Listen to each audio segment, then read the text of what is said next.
Yes, I am. Yes, definitely. Yes. I am very happy with my place in the world. I don't know where else I would be, so I guess I am happy with where I'm at right now. Well, I don't know where else I should be. Yes. Yeah, I am happy. So I still work on this day today. I'm happy with my place in the world, but I'm not content, I would say.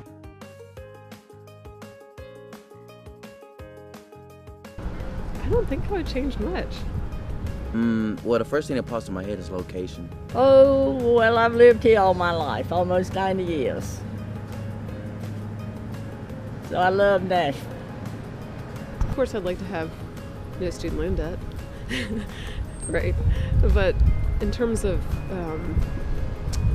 relationships and job and all that kind of stuff, things are really good. I would be the president right now because I think I know what's best for this country. Certain people that I live with in the world. I would say I feel like I could be in better places, I always want to strive to be better than what I am now. So it's always better to strive to be more, because you never can just sit in one spot because then you're not at your greatest. You never know until you reach the top. This is Everyday Grace TV, where there is story, there is grace. I'm Mary Ann Drilley, and we are happy to have you with us. And I'm Jay Locklear, and on this episode of Everyday Grace TV, we're going to be exploring the idea of our place in the world and all that that means. Thank you so much for watching and for being with us. As you saw in our opening video, we've taken our cameras out into different areas of North Carolina to explore two questions. Are you happy with your place in the world? And if you could change your place, what would you change? So Jay, let me ask you, are you happy with your place in the world? Generally speaking, I am. I'm in a place right now where I get to do things like this, be on Everyday Grace TV and play music. But I'm also in a place where I'm asking questions and trying to figure things out, but it feels like those answers come a little bit easier. Maybe it's because I'm a little bit older or have a little bit more life experience, but right now it feels good. My place in the world feels good. How about you? How do you feel about your place in the world? I'm really happy with my place in the world, and at the same time, I feel because I was born in the United States, my first language is English, I'm white, that I speak from a very privileged place, which is much different than many other women in the world. It is a privileged place for us to be in, to be born in a country like the United States, English as our first language.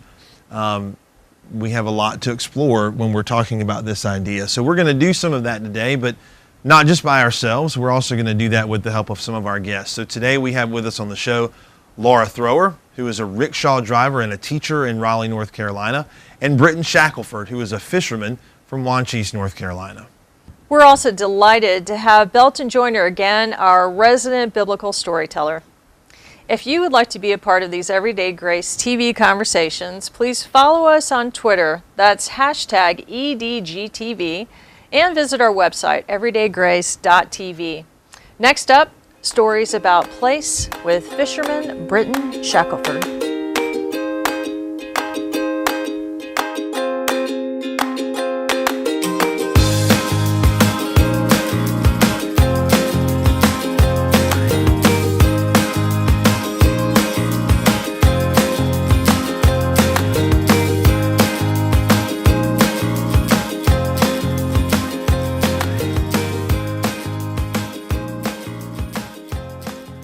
I'm so glad you and Audra could join us today on Everyday Grace TV. Thank you for having us. Absolutely. So I would like to start out asking you the same question that we've been asking folks in different parts of North Carolina, and that is, are you happy with your place in the world? I am happy with my place in the world. I'm a fisherman, and I feel like I'm right where God wants me to be. That's wonderful. And how long have you been a fisherman? I've been a fisherman all my life. I come from a long line of fishermen. My family has been selling seafood products in America since the 1670s. Oh, that's nice. Can I ask you, how does one go about becoming a fisherman? I tell people all the time who ask that, fishing is not what you do. A fisherman is what you are.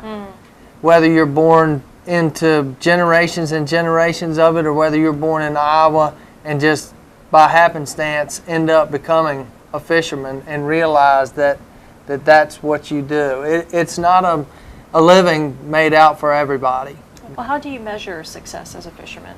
It's a very competitive field, Okay. extremely competitive, and success is measured, A, if you can make it, if you can pay the bills, and then B, amongst fishermen, it's an unstated characterization of how you produce. Okay. Basically, if you consistently produce at the top, no matter whether you're crabbing, clamming, fishing, whatever you're doing, when you produce in that upper echelon consistently, then you're a success. All right. So do you have then a particular place, if you will, within your fishing community based on your production? I do. Okay. I've been very blessed. I've worked very hard. And I've gotten to a point where whether I'm running my boat, running a boat for somebody else, if I'm mating for somebody else, I've gotten to a point where through hard work, God's grace, and His blessing, that I have gotten to a consistent point in my career as far as producing. Okay. Does your place within your community change at all, or how is it affected based on your geography? To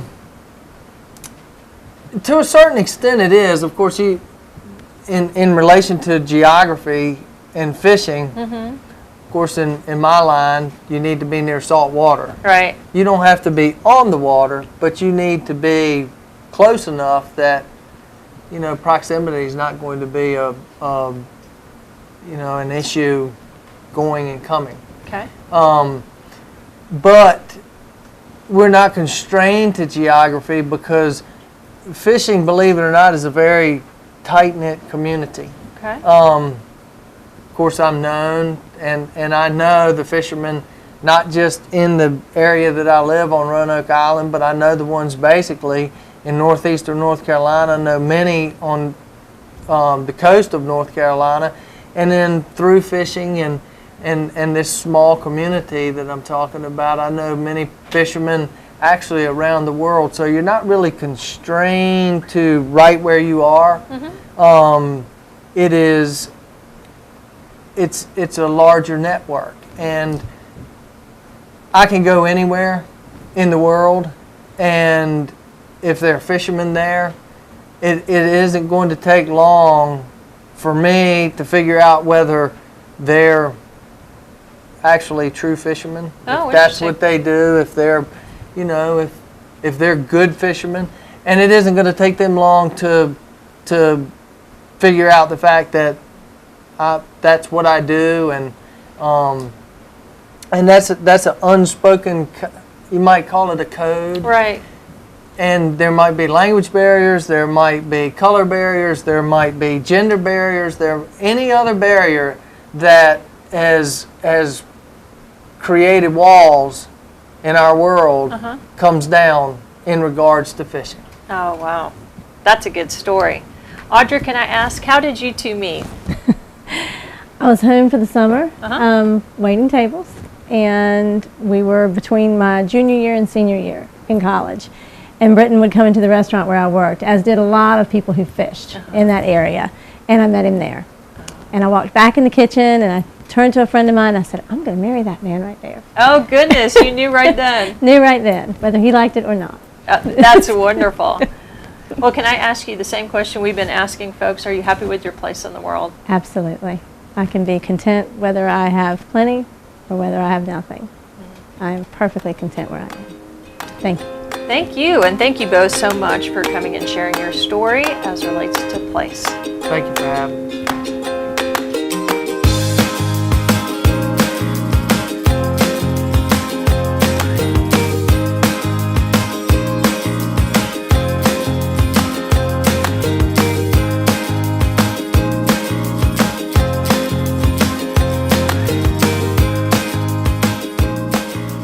We're excited to have Laura Thrower with us today on Everyday Grace TV. Laura, thank you so much for being here with us today. Thank you.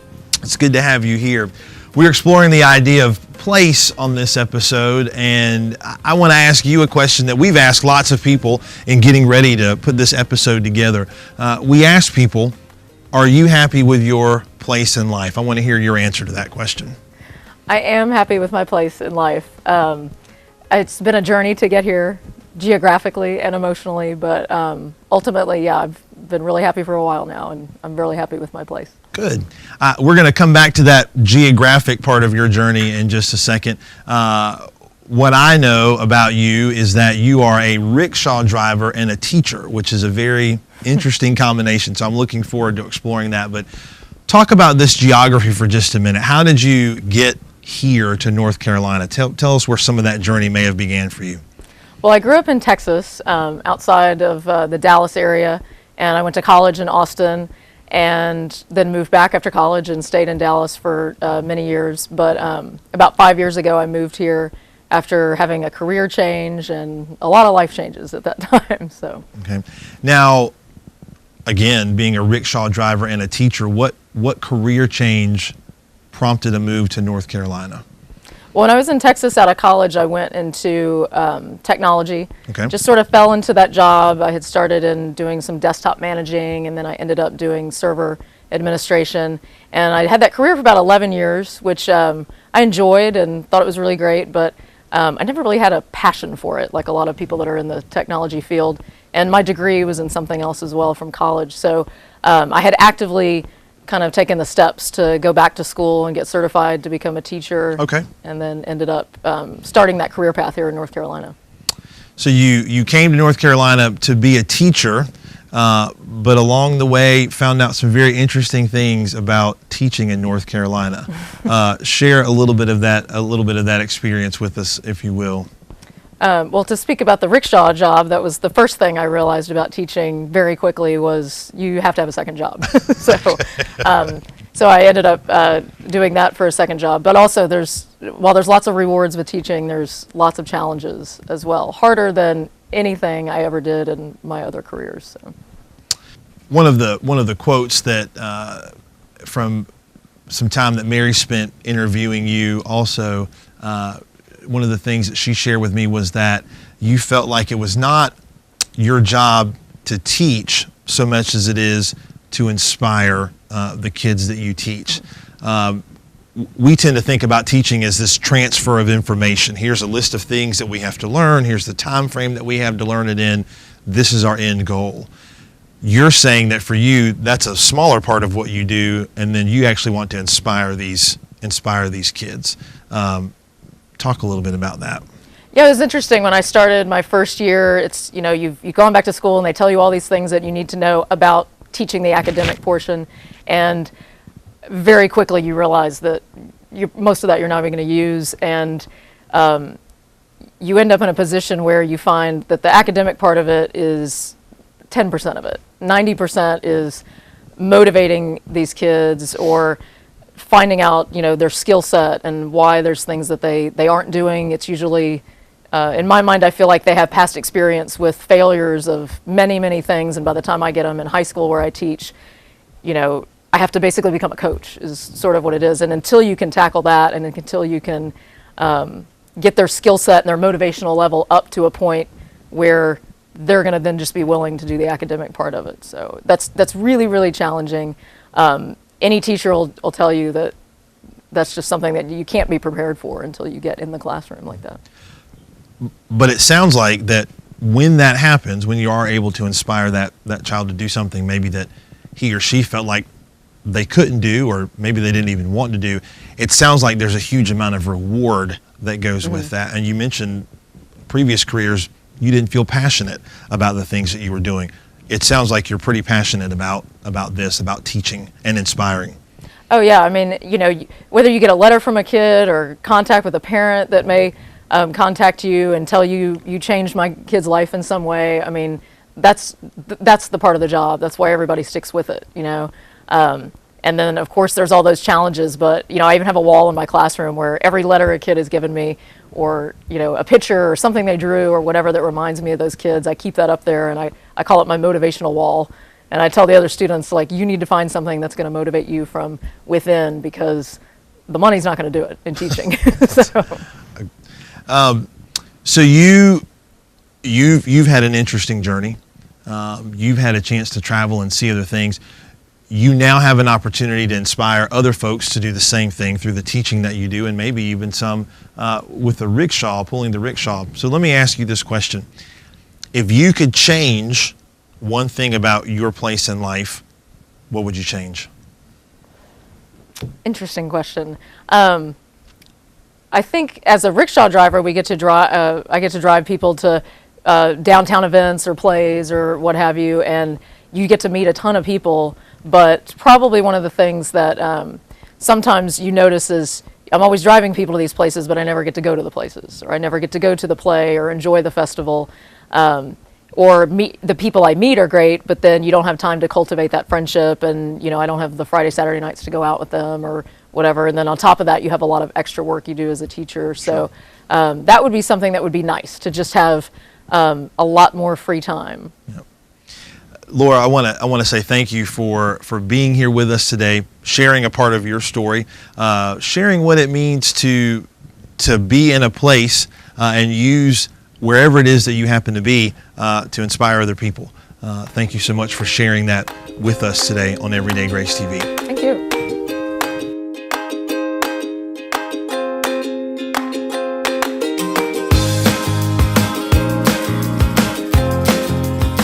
Hi, Belton. Welcome back to Everyday Grace TV. Thanks, Mary. Good to be here.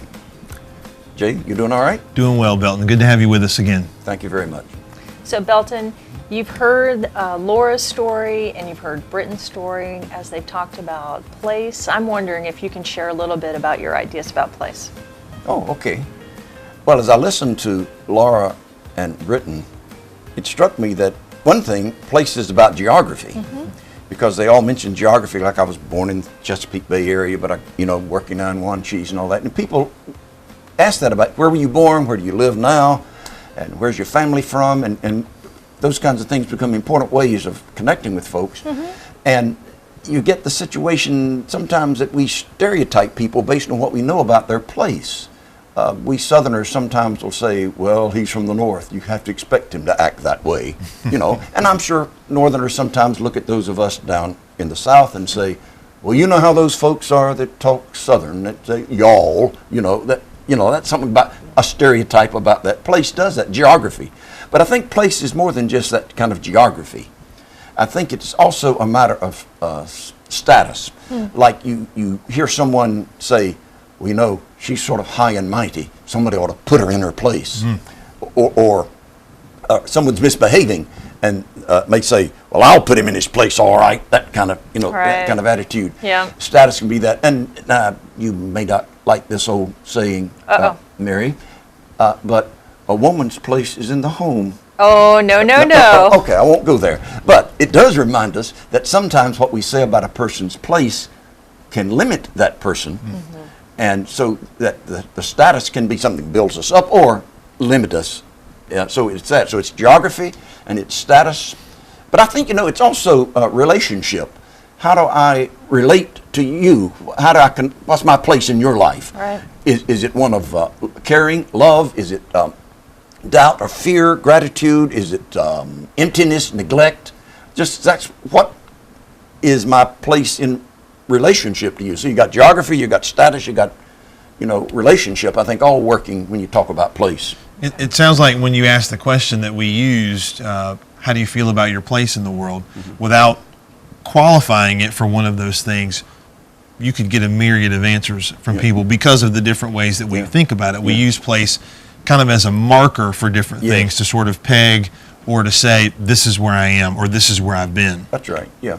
So when we talk about this complex idea of place, as we've been doing, how is it that we can connect these stories of place to God's story or sense of place for us in the world? It's a good question, one place we might get some help on that is in the Gospel according to Mark. There's a story, it's in the 7th chapter if you want to look it up. It starts with Jesus wanting to get a day off, some time away. He just needs to get away. We forget sometimes Jesus was human. He got tired, he got weary, he got tired of people and wanted to get away from the crowds.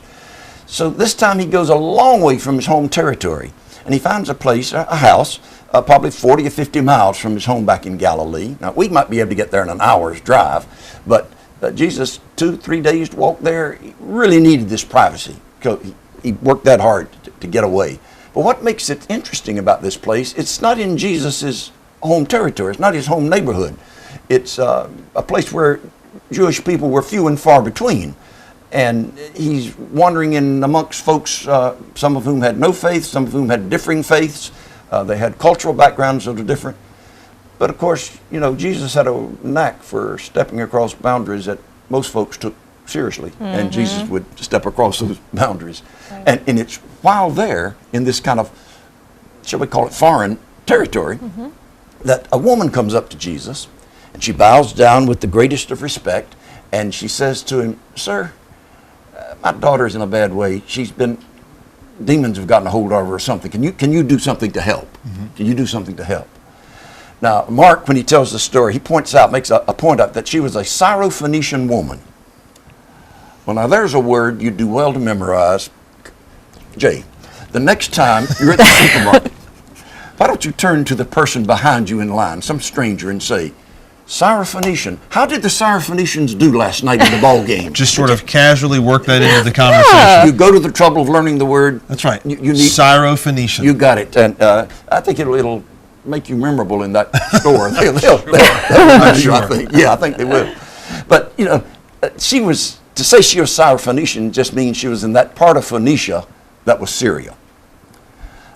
Now, Jesus was always getting these kinds of requests to heal, and usually you read those stories and think, wow, that's a good happy ending.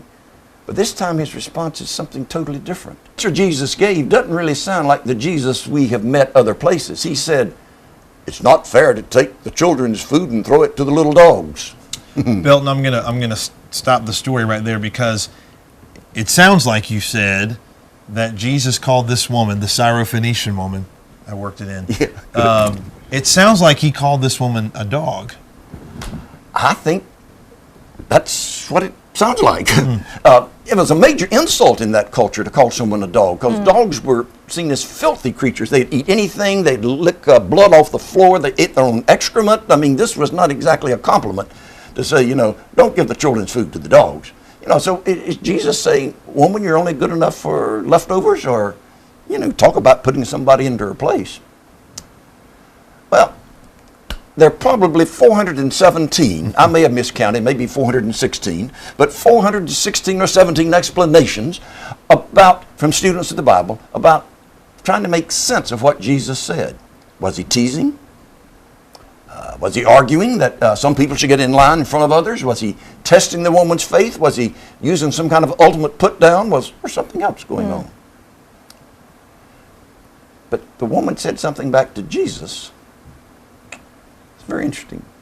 When Jesus said, "Children ought to be fed instead of feeding to the dogs," she said, "Yes, sir, but you know the puppies under the table get to eat the crumbs from the children." She pushed back a little bit. She did. She was pretty special in that culture. She sort of forgot her place, and she pushed back a little bit and said, "You know, we eat these crumbs under the table." It was an interesting thing. We use napkins, knives, and forks, but back then they used bread for all these kinds of things. They would pick up their meat with bread and hold it, and they need to sop their plate. They would go around with the bread. Their hands got greasy. Then they would take the bread and wipe the hands and just throw it under the table. So there was food there to be had. So when she said, "Even the puppies get to eat what's under the table," Jesus said, "Bingo." Well, that's a rough translation. Rough translation. He said, "Bingo, you got that right. The gifts of God are for everyone, and these boundaries and barriers that we have created for place are wiped out by the full love of God." And the woman went home and discovered that her daughter was healed and the demons were gone. I think all along Jesus had seen his ministry as Messiah to the Jews. That seems fairly clear. But here in this situation, it's almost as if he's thinking out loud. thinking out loud. And he sees his mission is a little bit wider than that. It's all people, be it places of geography, place of status, or place of relationship. This woman's request sort of seals the deal for him. You're right. The love of God is for all, Jew, Gentile, for all. So finally, the story says we're not defined by our place in the scheme of things. We are defined by our place in God's full and accepting love. Well, Belton, can I ask you, what do we do in the meantime when, in so many ways, as we've talked about, we're defined by place? I think we can choose to be defined by place or not. If we are defined by place, then we're going to have the limitations that place puts upon us. But if we define ourselves by a hope which is larger than our place, then we can see that hope in others, we can claim it for ourselves, and then working together with others, that hope can come alive as God's presence and God's yes to us comes alive, because then we have connected with one another, and in that connection have made connection with God. Thank you, Belton. Belton, thank you so much once again for sharing with us from the Bible and from your wisdom, sharing all of that with us on Everyday Grace TV. We appreciate it. Thanks very much. Good to wander by again. Always a delight. Thanks. We are going to conclude this episode with a new song written by Jay and performed by Jay, Adam Seat, and Jimmy Creighton. The song, You Are, is up next.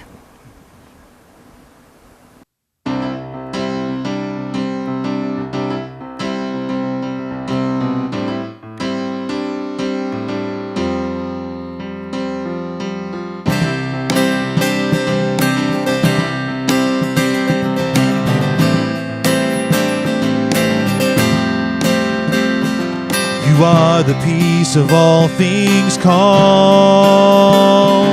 You are the place to hide from harm. You are the light that shines in the dark. You are the heart's eternal spark. You are hope for the hopeless, to the sinner a friend. You're my shelter, my refuge. When the world crashes in, you're the maker of the universe. Still you know my heart. Forever I'll sing